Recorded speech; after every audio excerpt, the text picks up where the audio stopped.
Do you think humans or AI created these cars? In the previous video, we witnessed how supercars in Monaco are not merely machines, but symbols of alignment, refined taste, and restraint.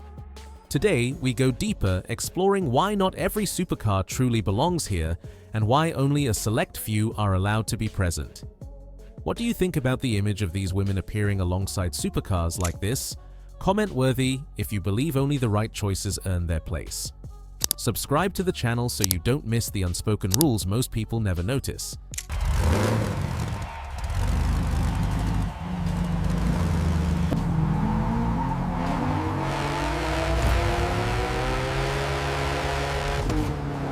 If cars like these exist in the future, would you be excited? It's easy to assume a supercar sets the tone the moment it arrives. In Monaco, the opposite is true. Long before the engine hums or the door opens, presence has already spoken. Authority enters quietly. The car doesn't announce it, it responds to it. When she steps into view, the atmosphere adjusts first. The supercar follows not as a declaration, but as a natural continuation of what's already been established. Here, presence is never created by noise or performance. It's built through composure, timing, and control. Movement is deliberate. Energy is contained. The car reflects that discipline. Its lines soften, its power rests. Even its reputation fades into the background because alignment matters more than recognition. This is why some supercars feel effortless beside her, while others appear strangely out of place despite their speed or price. The difference isn't engineering or rarity, it's understanding. Whether the car knows how to exist within the moment, not above it. And once that role is understood, another question begins to surface. If presence leads and the car follows, what other silent rules decide what truly belongs, and what never will?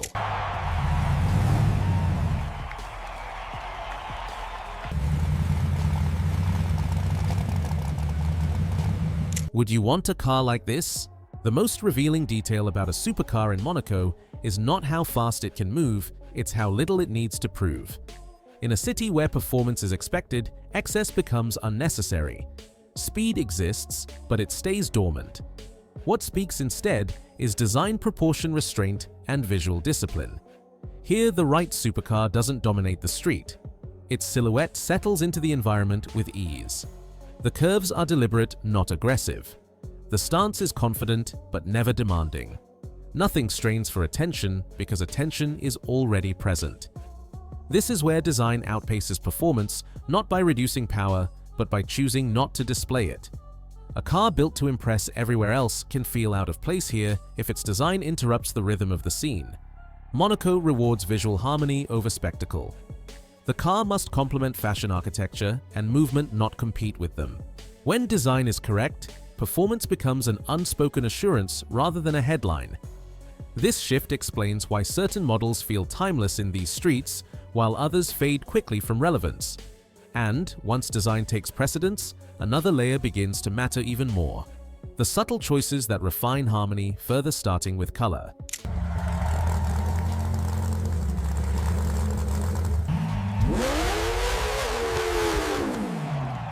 Before the engine is ever noticed, before the badge is recognized, color has already delivered its message. In Monaco, color is never a decorative afterthought or a trend-driven choice. It is a silent code read instantly by those who understand the city's visual language. Certain shades dissolve seamlessly into the backdrop of stone facades, harbor reflections, and evening light. Others, no matter how rare or expensive, feel disruptive the moment they appear. The supercars most accepted here rarely speak through color. Their finishes are controlled, absorbing light rather than demanding it. Subtle metallics soften neutrals, and carefully balanced contrasts allow the car to exist without interrupting the scene. Nothing flashes for attention, nothing competes with the environment.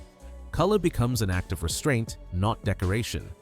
This is why two identical models can create completely different impressions within seconds. One feels inevitable, as if it belongs to the rhythm of the street. The other feels out of place despite identical engineering and performance. The difference is a single decision made long before arrival. When color is chosen correctly, the supercar becomes visually calm, almost invisible in its confidence. And once that harmony is achieved, attention naturally shifts to something even more revealing: how the car moves within space and motion. Comment code if you believe color speaks before anything else.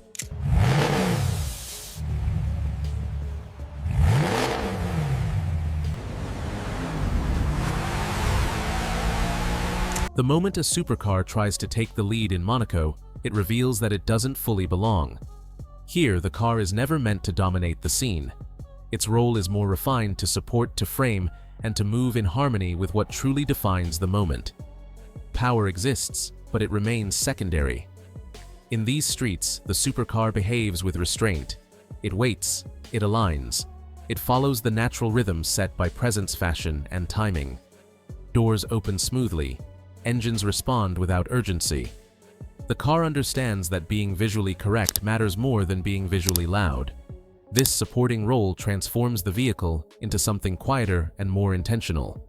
It doesn't chase attention as it moves through the city. Instead, it carries the moment forward, allowing the atmosphere to remain intact. The street stays composed. The impression lingers longer. When a supercar accepts this position, it elevates everything around it. The scene feels complete rather than disrupted. That balance is what separates belonging from intrusion. And once the car knows how to hold its place within the composition, another question naturally arises. How does the surrounding environment react when everything is aligned just right?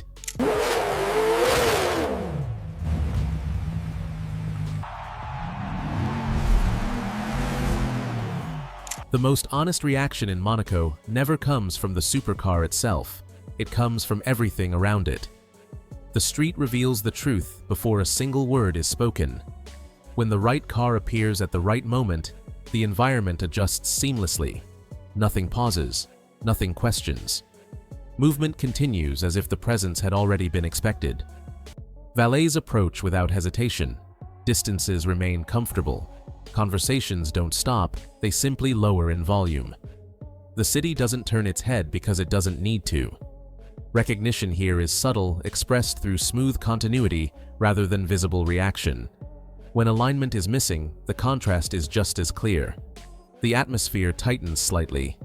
The rhythm stutters. Even silence feels different. The environment doesn't reject it, simply fails to accommodate. This distinction is never dramatic, but it is unmistakable.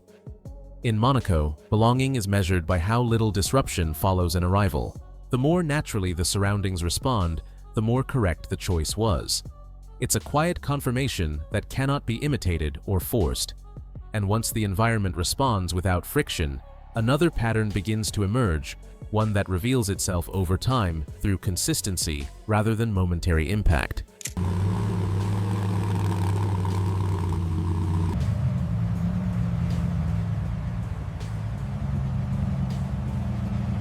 In Monaco, the most recognizable signal is not variety, it's repetition with intention. While trends shift and new models appear true, belonging is expressed through consistency. The same type of supercar, the same visual language, the same restrained choices returning again and again. Not out of habit, but out of clarity. Consistency removes the need for explanation. It tells the city that nothing is being tested or experimented with. The choice has already been made. Over time, this repetition becomes a signature, subtle, unmistakable, and quietly respected. The car no longer introduces the presence, it confirms it. This is why constant rotation often feels unnecessary here. Changing too frequently suggests uncertainty. Staying aligned suggests control. The supercar becomes a stable extension of identity rather than a seasonal statement. As consistency settles and recognition deepens, the environment begins to anticipate rather than react. Familiarity replaces novelty, and with it comes ease. Nothing needs to be announced because everything is already understood. And when a personal signature is firmly established, the final detail reveals itself not in how the car is chosen, but in how it follows, completing the unspoken relationship between presence and motion.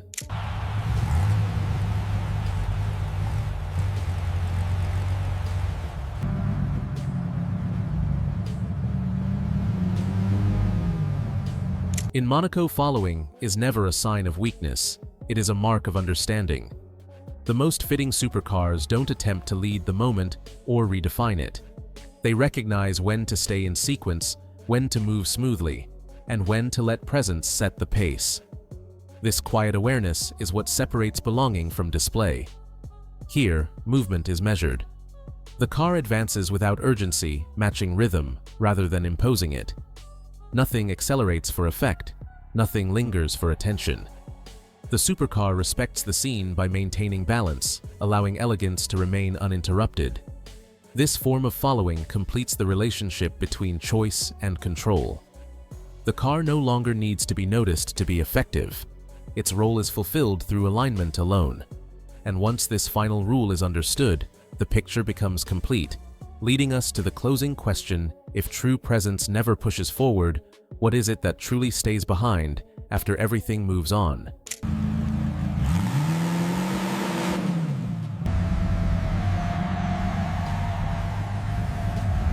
In Monaco, not every supercar earns its place.